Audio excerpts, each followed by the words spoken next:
미중의 소리 이완배 기자 함께하겠습니다. 이완배 기자님. 네, 안녕하십니까. 네, 오늘 어떤 이야기 해볼까요? 예, 오늘은 삼성 바이오로직스가 상장 유지됐다는 소식을 다뤄보겠습니다. 예, 이 이야기를 꼭 듣고 싶었습니다. 네, 벌써 한탄부터 나오시는데요. 예. 엊그제 밤에 거래소 기업심사위원회가 이런 결정을 내렸습니다. 원래는 네. 어제 방송에서 다뤘어야 했는데 저희가 그 어제 방송을 엊그제 조금 일찍 녹음하는 바람에 이 사건까지 확인을 못했습니다. 그래서 하루 늦게 이야기를 드리게 됐는데요. 중요한 사실들은 김 PD님께서 브리핑에서 다뤄주셨을 것 같고요. 다시 한번 사실들을 짧게 검토를 해보겠습니다. 이번 결정의 요지는 한마디로 삼성 바이오로직스에게 아무런 조치를 취하지 않는다는 겁니다. 그러니까 적어도 상장 기업으로서 온 국민이 거래하는 주식으로서 삼성 바이오로직스는 아무런 하자가 없다라는 완벽한 면죄의 불을 줬습니다. 물론 삼성 바이오로직스가 낸 행정 소송이 아직 남아 있고요. 검찰도 고발에 대해서 지금 조사를 하고 있습니다. 그리고 이재용의 뇌물 공여 등에 관한 대법원 판결도 남아 있죠. 모든 과정이 끝나는 건 아닙니다. 그런데 적어도 삼성 바이오로직스라는 회사가 상장 기업으로서 문제가 있느냐 없느냐에 대한 판단은 끝이 났습니다. 월요일 밤으로 마무리가 됐어요. 결론은 아무런 문제가 없다는 거죠.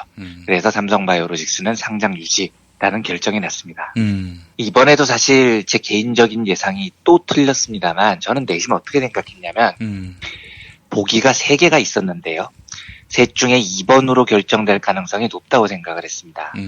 삼성 바이오로직스 상장 폐지 문제는 상장을 폐지하느냐 혹은 유지하느냐 요 2가지 보기만 있는 문제가 아니었습니다.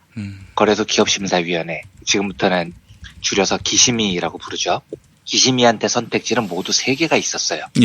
1번 상장 폐지시키는 거, 2번 무죄로 방면하는 거, 그리고 3번이 있습니다. 판단을 유보하는 방식이 있었습니다. 비유를 하자면 이재용의 뇌물 혐의에 대해서도 재판부에게 주어진 보기가 3개쯤 있는 거죠. 하나는 유죄로 깜빵에 넣는 거, 둘은 무죄로 풀어주는 거. 근데 이 2개만 있는 건 아닙니다. 중간 지점이 하나 있죠. 유죄는 유죄인데 집행유예를 시키는 3번이라는 보기가 있습니다.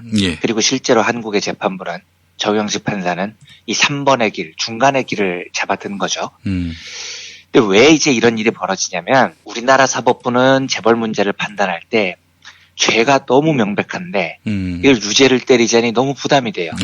그러니까 맨 마지막에 있는 3번 보기, 아주 애매한 길을 선택하는 경우가 매우 많습니다. 유죄는 유죄인데 깜빵에 가두지는 않는다. 이런 애매모호한 회색지대를 선택을 하는 거죠. 그래서 이번에도 저는 제 예상이 3번이 아닐까 생각을 했습니다. 제가 지난주에 방송에서도 말씀드렸지만 여러 이유로 삼성 바이오로직스의 상장 폐지는 저는 꼭 필요하다고 생각을 해요. 근데 현실적으로요.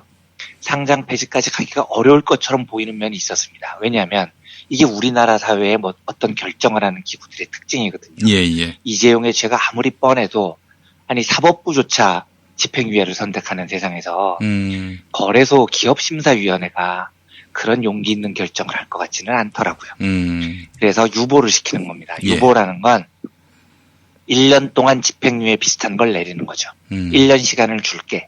그때까지 문제가 됐던 분식회계를 개선하고 앞으로는 그런 나쁜 일이 벌어지지 않을 제도적 장치를 마련해와 라고 보는 겁니다.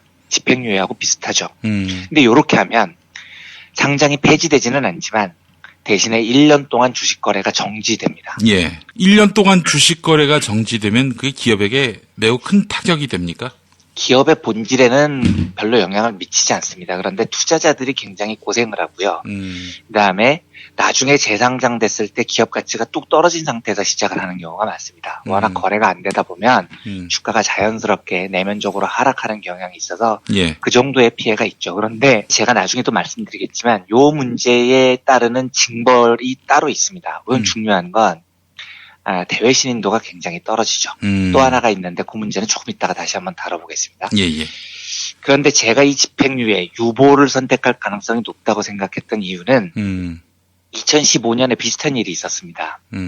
대우조선해양이라는 조선회사가 있죠. 우리나라 3대 조선회사인데요. 이 회사가 지금 사실상 주인이 없습니다. 산업은행이 최대 주주로 돼 있죠. 회사의 주인이 없다 보니 이 회사 CEO를 전문 경영인이 맡습니다. 그런데 이 사람들은 정해진 자기 임기의 실적이 좋아야 한 번 더 CEO를 할 수 있습니다. 연임을 할 수 있습니다. 그래서 이 사람들이 분식회계를 저지른 겁니다. 실적은 개판이었는데 좋은 것처럼 꾸민 거죠. 남상태라는 사람이 핵심인데 결국 이게 적발이 돼서 나중에 남상태 씨는 구속이 됩니다. 예. 그리고 이때 대우조선해양이 저지른 분식회계가 5조 원 정도였습니다. 삼성바이오로직스 분식회계의 규모하고 비슷하죠. 이때 거래소가 고심 끝에 상장 폐지가 아니라 1년 유보 조치를 내립니다. 주식 거래만 1년 정지시키고요. 그동안 개선되느냐 안 되느냐를 보겠다라고 결정을 한 거죠. 요때도 상장 폐지를 결정 못한 이유가 일단 이 기업이 너무 크고요. 너무 많은 투자자들이 모여 있고요. 그래서 투자자들 보호를 해야 하고요. 이런 이유였습니다. 지금 언론들이 한동안 삼성바이오로직스를 보호해야 한다고 펼친 논리하고 비슷하죠. 물론 두 회사가 다른 면도 있습니다. 삼성바이오로직스는 대우조선해양하고 달리 퇴출되는 게 100번 지당한 회사예요. 왜냐하면 대우조선해양은 상장된 지 상당히 오래된 회사입니다. 그리고 분식을 한 이유가 CEO의 연임을 위한 거였죠. 무슨 뜻이냐면 상장 자체에는 문제가 없었다는 이야기입니다. 그런데 삼성바이오로직스는 분식 회계를 한 이유가 상장 심사를 통과하기 위해서였어요. 그렇죠. 예, 분식을 안 했으면 상장 자체가 안 됐던 겁니다. 이걸 비유를 하자면 특목고등학교에서 학부모가 교장한테 뇌물을 줍니다. 예. 그런데 대우조선해양이라는 학생 학부모가 뇌물을 준 이유는 중간고사 성적을 조작해달라 이런 거였고요.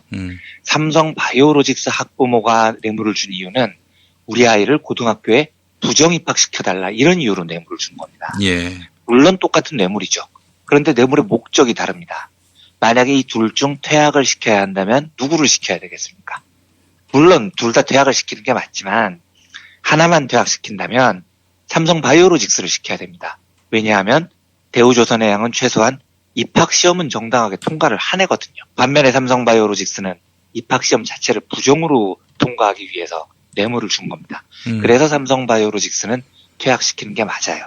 그런데 아까 말씀드렸지만 현실적으로는 저는 기심이가 그렇게까지 못할 것이라고 봤습니다. 그래서 현실적인 선택은 결국 예전에 기업 규모도 비슷한 대우조선해양도 5조 원 분식 회계했는데 그런데도 1년 유보로 마무리 지었지 않냐.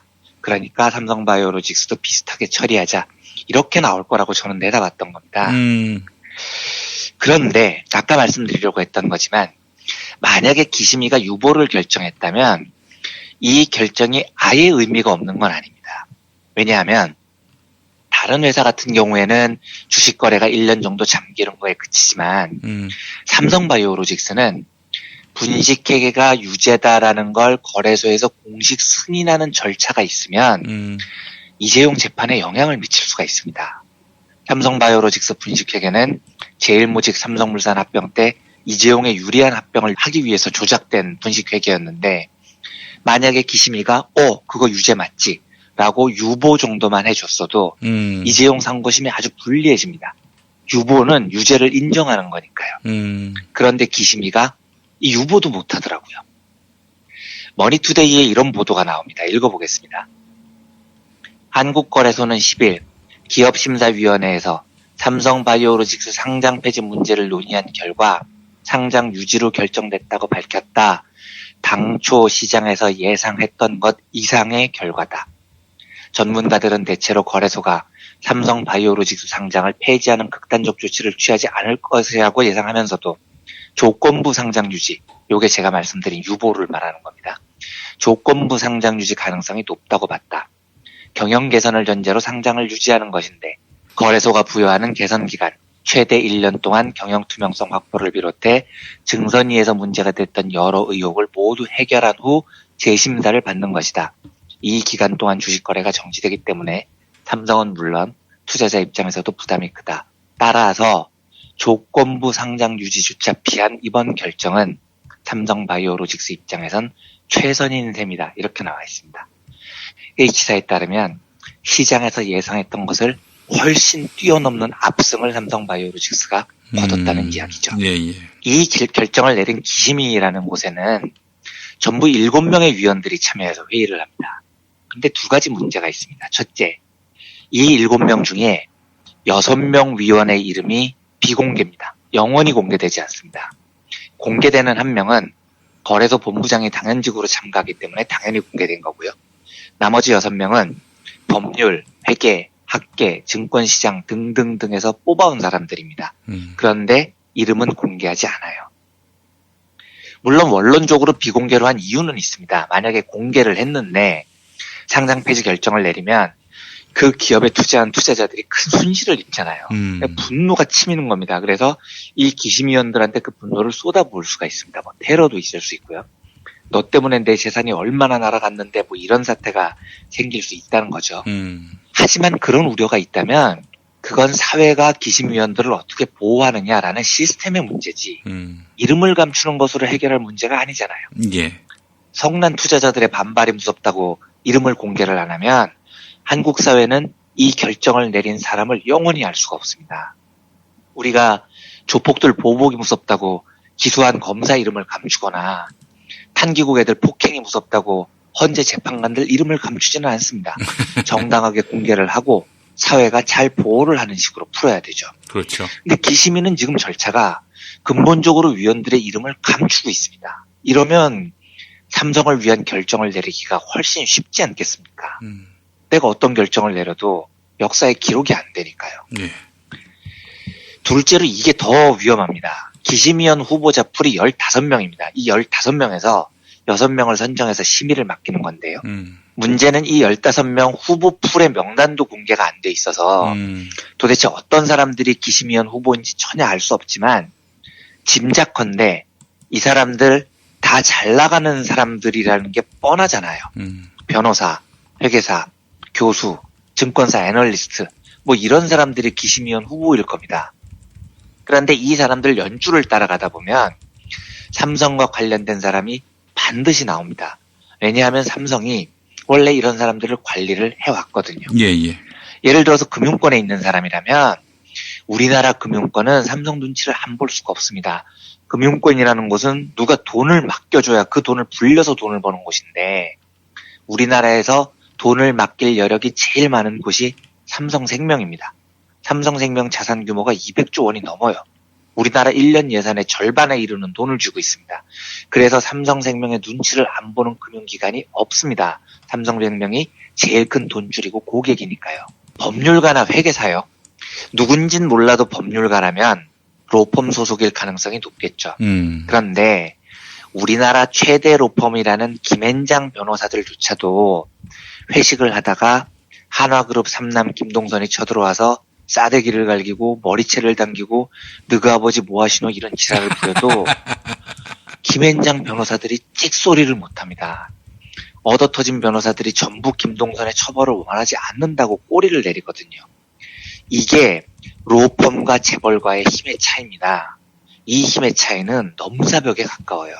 그런데 국내 1위 로펌이 한화에도 찍소리를 못하는데 어느 로펌, 어느 변호사가 기심위에 들어갔는지 모르겠지만 삼성의 증시 퇴출에 찬성할 수 있었겠습니까? 예. 제가 교수사회를 전체를 폄하할 의도는 전혀 없습니다. 우리나라 교수님들 중에 좋은 분들 많고요.